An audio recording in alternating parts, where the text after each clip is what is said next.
उठो, जागो और लक्ष्य की प्राप्ति तक मत रुको। स्वामी विवेकानंद द्वारा कही गई यह पंक्ति उठो, जागो और लक्ष्य की प्राप्ति तक मत रुको उन लोगों के लिए प्रेरणादायक है जो अपने जीवन के कुछ लक्ष्यों को प्राप्त करना चाहते हैं।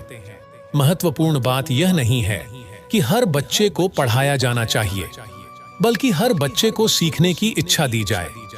जॉन लुबॉक ने कहा है कि बच्चों को किसी विशेष विषय का अनिवार्य रूप से अध्ययन करने के बजाय उनके सीखने के अनुभव पर ध्यान केंद्रित करना चाहिए कि बच्चों को क्या और कैसे पढ़ाया जा रहा है।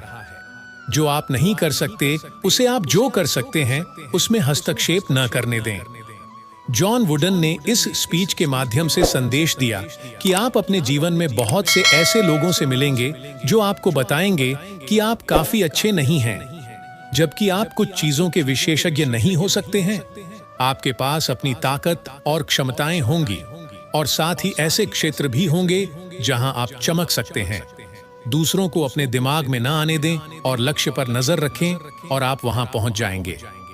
न भूतकाल के बारे में सोचो और न ही भविष्य की चिंता करो। अपने दिमाग को सिर्फ वर्तमान में लगाओ। गौतम बुद्ध की यह स्पीच उन लोगों को जीवन सही से समझाने का प्रयास करती है जो पीछे और आगे, मतलब जो बीत गया और आने वाला है, उसकी चिंता करते हैं, वर्तमान को छोड़कर। उनकी यह स्पीच वर्तमान में जीने के लिए प्रेरित करती है। जब तक किसी काम को किया नहीं जाता तब तक वह असंभव लगता है। नेल्सन मंडेला की यह स्पीच उन लोगों के लिए है जिन्हें कोई काम असंभव लगता है या फिर वह सोचते हैं कि उनसे नहीं हो पाएगा। हमारी सबसे बड़ी कमजोरी हार मान लेना है। सफल होने का सबसे निश्चित तरीका है हमेशा एक और बार प्रयास करना। थॉमस एडिसन की यह स्पीच हमें हर समय आगे बढ़ने के लिए प्रेरित करती है, किसी भी काम में हार नहीं मानने और एक बार और प्रयास करने के लिए उत्साहित करती है। महान कार्य को करने का यही तरीका है कि आप उसे पसंद करें जो आप करना चाहते हैं। स्टीव जॉब्स की यह स्पीच आपको अपनी पसंद का कार्य करने के लिए प्रेरित करती है।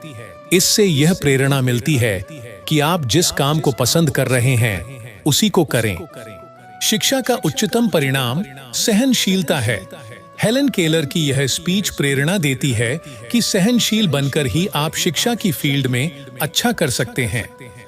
छोटा लक्ष्य अपराध है, महान लक्ष्य होना चाहिए। डा एपीजे अब्दुल कलाम की यह स्पीच आपको जीवन में कुछ बड़ा लक्ष्य हासिल करने के लिए प्रेरित करती है। इंतजार करने वाले को उतना ही मिलता है जितना कोशिश करने वाले छोड़ देते हैं। डा एपीजे अब्दुल कलाम की इस स्पीच का मतलब है कि हमें किसी भी चीज का इंतजार नहीं करना चाहिए, बल्कि उसे समय से पूरा करना चाहिए। जो कोई भी अपने जीवन में एक बच्चे की मदद करने के लिए कुछ भी करता है वह मेरे लिए एक नायक है। फ्रेड रॉजर्स की यह स्पीच उनके लिए जिनसे आप अपने जीवन भर कुछ न कुछ सीखते रहते हैं। जो हम खुशी से सीखते हैं उसे हम कभी नहीं भूलते। अल्फ्रेड मर्सियर की इस स्पीच से हम यह समझते हैं कि हम चाहे कुछ भी सीखें और उसे याद रखें तो हमें वह कार्य खुशी से करना चाहिए। जीवन सिर्फ पैसा नहीं है। रतन टाटा की यह स्पीच हमें जीवन की तुलना पैसों न करने की सलाह देती है। सुनो सबकी, करो मन की। लोगों को राय देने वालों की कमी नहीं होती है। हर जगह ऐसे लोग मिल ही जाते हैं। ऐसे में आपको सबकी सुननी चाहिए, लेकिन करना अपने मन का चाहिए। गलती करना इंसान की फितरत होती है। आप गलती करके खुद को मत कोसना। कोई भी इंसान जब कुछ करता है तो उससे गलती हो जाती है और उसको लेकर परेशान होता है, लेकिन उसे अपनी गलती से परेशान होने के बजाय सीखकर आगे बढ़ने पर ध्यान देना चाहिए।